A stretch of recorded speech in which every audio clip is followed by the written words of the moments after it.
Salut, j'espère que vous allez bien. Dans cette vidéo, on va travailler le premier chapitre de l'œuvre Le dernier jour d'un condamné.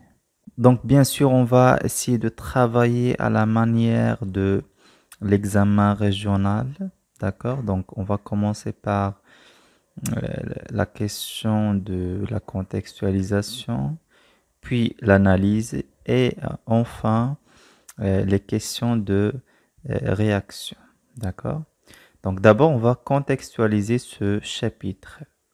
Donc, on va commencer par le titre de l'œuvre, d'où on a extrait ce chapitre. Bien sûr, c'est le dernier jour d'un condamné. Pour le nom de l'auteur, c'est Victor Hugo. Victor Hugo, c'est un écrivain et poète français.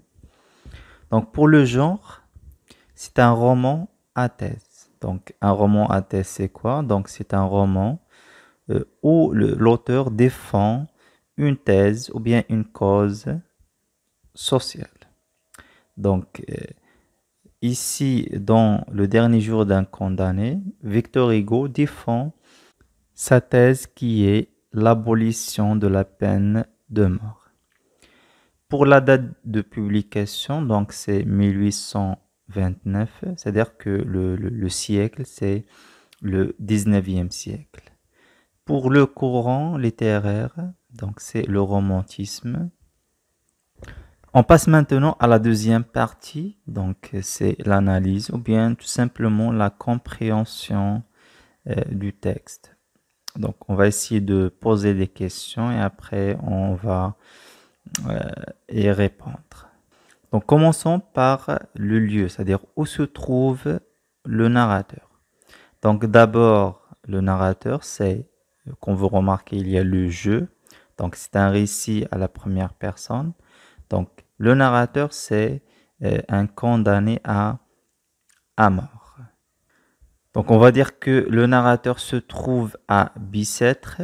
Donc Bicêtre, c'est une prison qui se trouve à Paris. Donc au début de ce passage, le narrateur est hanté ou bien obsédé par une pensée en disant, voilà 5 semaines que j'habite avec cette pensée. C'est-à-dire que cette pensée, c'est comme une personne qui habite avec le narrateur. Alors, de quelle pensée s'agit-il? Donc, il s'agit bel et bien de sa condamnation à mort. Déjà, le texte commence par condamné à mort et se termine par la même phrase, condamné à mort. C'est-à-dire que le narrateur est hanté ou bien obsédé par cette idée ou bien on va dire cette pensée qui est sa condamnation à mort. Donc cette pensée avait un impact positif ou négatif sur le narrateur. Justifiez votre réponse. Donc, bien sûr, cette pensée avait un impact négatif sur le narrateur. Donc, on peut dégager quelques phrases qui montrent cet aspect négatif. Donc, comme la phrase ou bien l'expression glacée de sa présence, ou bien courbé sous son poids. Donc, il y en a d'autres phrases dans le chapitre.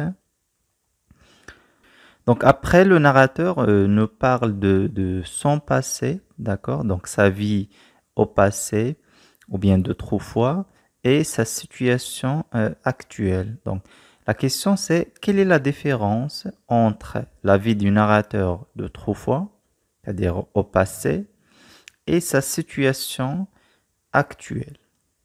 Donc on peut dire que autrefois, le narrateur était libre, mais maintenant, il est captif. Donc, on va dire qu'il est doublement emprisonné. Donc, c'est-à-dire que son corps est dans un cachot. Donc, le cachot, c'est la cellule où se trouve le narrateur, bien sûr, qui existe en prison. Et il est emprisonné d'une idée, ou bien d'une pensée, qui est la condamnation à mort, ou bien la peine à mort. Maintenant, on va faire un jeu de vrai ou bien faux. Donc, répondez par vrai ou faux tout en justifiant la réponse. Le narrateur évoque un passé désagréable. Donc, cette affirmation est fausse. Donc, justification. Mon esprit jeune et riche était plein de fantaisie. Ou bien la phrase suivante, j'étais libre. Donc, ces deux phrases montrent que le passé du narrateur était agréable. Donc, la deuxième affirmation, la pensée de sa condamnation est décrite comme une idée légère et passagère. Donc, c'est une affirmation qui est fausse, justification. Quoi que je fasse, elle est toujours là, cette pensée infernale. C'est-à-dire que cette pensée accompagne toujours le narrateur et la qualifie par l'adjectif infernal, c'est relatif à l'enfer. On passe maintenant à la question des figures de style. Donc, c'est essentiel d'étudier bien sûr les figures de style. Donc ce chapitre est très riche et bien sûr est plein des figures de style. Donc on va dégager la gradation dans l'exemple suivant. Une horrible, une sanglante, une implacable idée. Donc la gradation c'est quoi? Donc c'est une suite de termes ou bien de mots qui évoquent la même réalité. Donc là nous avons trois adjectifs horrible, sanglante et implacable qui désigne, on va dire, la même réalité, qui est l'idée de la condamnation. Et bien sûr, cette suite de mots, donc obéit à une progression, donc soit ascendante ou bien descendante, ou bien on va dire croissante et décroissante. Alors pour l'effet de cette gradation, ou bien pourquoi le narrateur utilise cette gradation, donc on va dire que cette gradation montre l'ampleur de la souffrance du narrateur face à cette pensée qui l'obsède sans cesse. Donc, il y en a d'autres exemples de la gradation. On peut citer la phrase suivante. Je n'ai plus qu'une pensée, qu'une conviction, qu'une certitude condamnée à mort. On peut aussi dégager la comparaison. Donc, dans la phrase suivante, cette pensée infernale comme un spectre de plomb à mes côtés.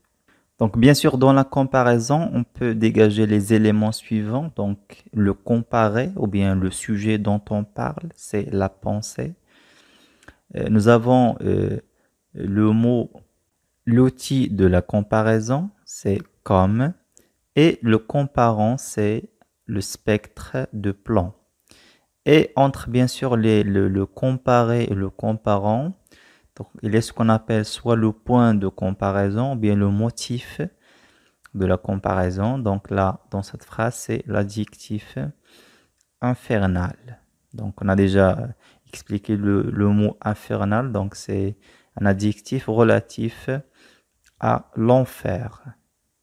Et bien sûr, là, le narrateur recourt à cette comparaison pour montrer que cette pensée est effrayante, c'est-à-dire qui fait peur. Donc, on peut dégager l'énumération. Donc, dans l'exemple suivant, c'était des jeunes filles, de splendides chapes d'évêques, des batailles gagnées, des théâtres pleins de bruit et de lumière, et puis encore des jeunes filles et de sombres promenades la nuit sous les larges bras des marronniers. Donc, dans cette énumération, donc on va dire que le narrateur énumère les souvenirs du passé pour montrer que son passé était agréable, ou bien pour montrer sa nostalgie à son passé. Donc, on passe maintenant au registre littéraire. Donc, une définition du registre littéraire, c'est quoi? Donc, on va dire que un registre donc est déterminé par l'émotion ou bien la sensation que transmet un texte ou bien que l'effet qu'un texte peut avoir sur le lecteur. Donc Dans ce chapitre, on peut dégager le registre lyrique. Donc, c'est quoi le lyrique? C'est l'expression des sentiments personnels. Bien sûr, la joie, la tristesse, le bonheur ou bien la mélancolie. Et là, on peut dégager le lyrique à travers le retour au passé, c'est-à-dire quand le narrateur évoque son passé, évoque ses souvenirs, sa nostalgie envers son passé, d'accord? Et il y a aussi le pathétique, c'est le fait d'émouvoir le destinataire, donc éveiller sa compassion. Et donc là, le narrateur parle de sa souffrance avec la pensée qui le hante, qui l'obsède. Donc là, c'est-à-dire on peut dégager le champ lexical de la souffrance, etc., de la peur. Donc il nous reste une question pour la réaction personnelle. Donc le jour de l'examen, on vous donne soit deux questions, parfois une seule. Donc je vous laisse une question donc à laquelle vous pouviez répondre bien sûr dans les commentaires. Donc le narrateur évoque avec nostalgie des souvenirs de liberté et de vie passée. Comment percevez-vous l'importance des souvenirs dans les moments de détresse? Donc, et voilà, c'est la fin de cette vidéo. Donc, à la prochaine, Inch'Allah.